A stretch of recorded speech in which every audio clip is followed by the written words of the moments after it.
여러분 안녕하십니까. 앞에 좋은 말씀하신 우리 이철성 선생님 그리고 이상훈 장관님은 80대, 70대시고 저는 60대입니다. 그런데 여기 와보니까 제가 제일 젊은 것 같아요. 애국운동이라기보다는 막 구국운동이었는데 이 좌파 정권 10년 동안에 하면서 사실은 그 주력 세력이 연령이 10년쯤 더 높아졌습니다.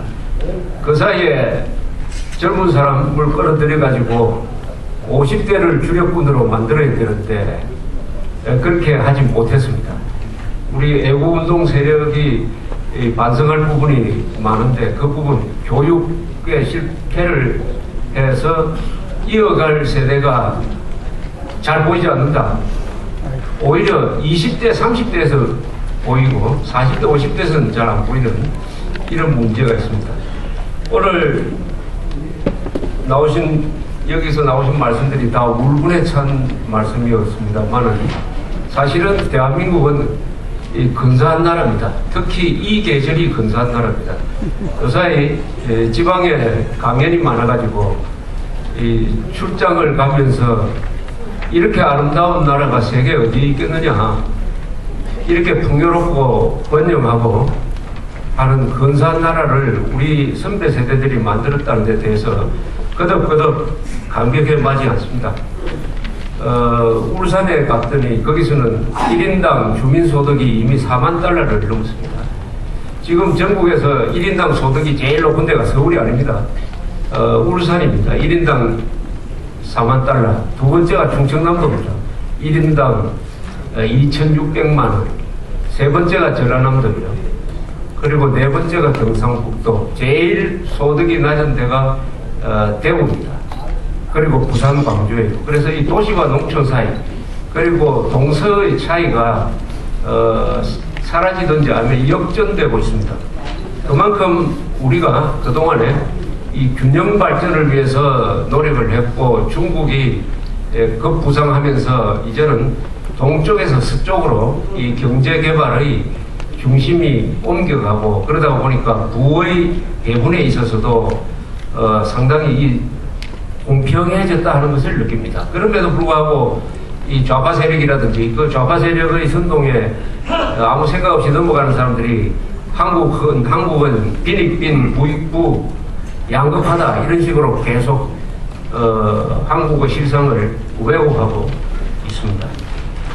충주에 지지난주에 강연을 하러 갔었는데, 충주에는 이 가로수가 사과나무입니다. 사과나무가 키보다 약간 크죠. 근데 사과가 매달렸는데 딱 키 높이에 매달렸기 때문에 지나가면서 그 주렁주렁 매달린 사과를 하나씩 따기에 좋게 되어 있습니다. 그런데 아무도 사과를 따지 않아요. 그래서 아주 보기가 좋습니다. 1950년대에 그때 해외여행하는 분들이 아주 행운이었습니다만 갔다 와서 유럽의 이야기를 합니다. 유럽에 갔더니 사과나무를 가로수로 심더라. 그런데 아무도 사과를 따지 않더라. 이런 이야기를 하면은 저는 소년으로서 야, 무슨 그런 세상이 다 있느냐, 그런 천국 같은 곳이 있을 수가 있느냐, 손에 잡히면 다 사과를 따야 될 텐데 하고 놀란 적이 있습니다. 바로 50년대에 생각했던 꿈과 같은 그런 대한민국이 지금 대한민국으로 됐습니다. 우리는 꿈을 이룬 세대예요. 꿈을 이룬 세대입니다. 꿈을 당대에 이뤘습니다. 그러니까 여기 계신 분들은 상당히 행복하셔야 될 권한이 있습니다. 또 자랑스럽게 과거의 살아오신 것을 자랑스럽게 생각해야 될 여유도 가지고 계셔야 된다고 생각합니다. 3일 있으면은 11.6 사건 난 지가 30주년 되는 해죠. 박 대통령이 김재규 총에 맞아서 돌아가신 30주년 되는 날입니다. 그래서 요사이 박 대통령에 대해서 여러 이야기가 많습니다만, 저는 박 대통령 전기를 쓰면서 제일 궁금하게 생각했던 부분이 하나 있었어요. 그때 전두환 합동수사본부장이 발표를 할 때 박 대통령은 총을 맞고도 난 괜찮아 하고 마지막 말을 남겼다라고 이렇게 발표가 됐어요. 사람이 총을 맞고 난 괜찮아라고 할 수 있느냐? 거기에 초점을 맞춰서 제가 면밀하게 확인을 해봤습니다. 1976년 그게 10월 26일 대충 저녁 7시 한 40분 공정동 정보부에서 관리하는 안가에서 술자리에서 화가 난 김재규가 일어서면서 박 대통령을 향해서 총을 쐈습니다. 가슴을 관통당했어요. 그런데 두 발째 쏠라니까 이게 총이 잘 안 나가서 세 발째죠. 그러니까 차지철을 쏘고 세 발째 총이 격발이 안 돼서 총을 바꾸기 위해서 바깥으로 나간 사이에 박 대통령은 옆으로 쓰러졌습니다. 바로 옆에 가수 심수봉 그리고 신재순이라는 여자가 있었어요. 두 사람이 박 대통령 등을 만지니까 관통을 했기 때문에 피가 활활 쏟아지고 있었습니다.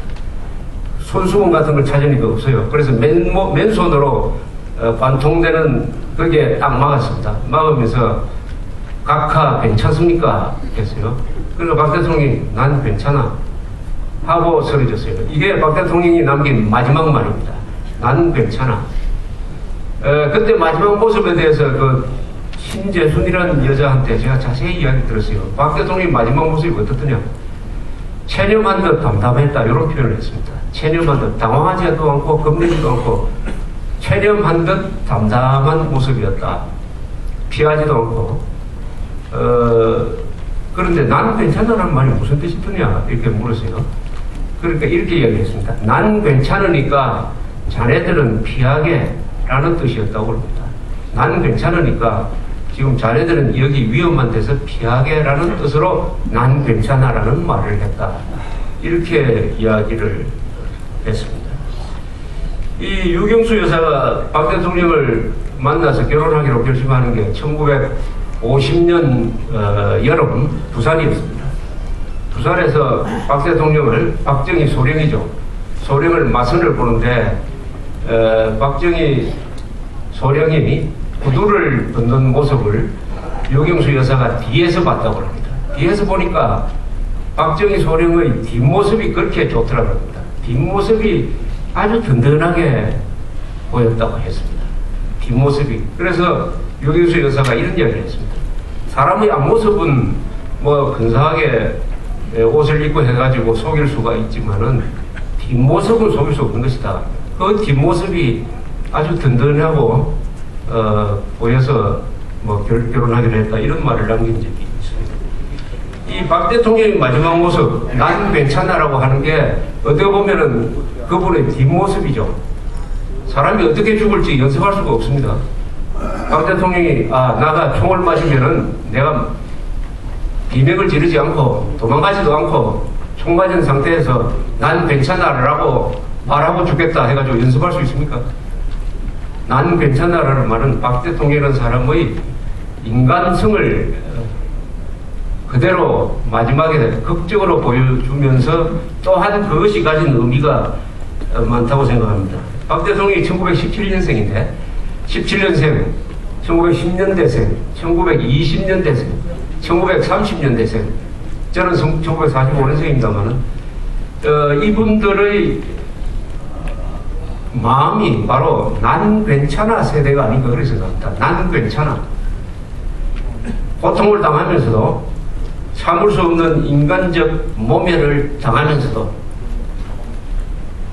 비명을 지르지 않고 항복하지 않고 난 괜찮아. 난 괜찮으니까 그 다음 뭡니까? 너희들은 잘해야 된다 이렇게 된 거 아닙니까? 난 괜찮으니까. 나는 괜찮으니까 너희들은 너희들은 주로 자녀들입니다. 나는 아무리 배가 고파도 나는 아무리 인간적인 비극을 당하더라도 또 처자식이 다 사라져도 너희들은 잘 돼야 된다. 너희들은 잘 돼야 된다. 그 너희들이 누구였느냐? 바로 아마 저를 포함해서 60대, 50대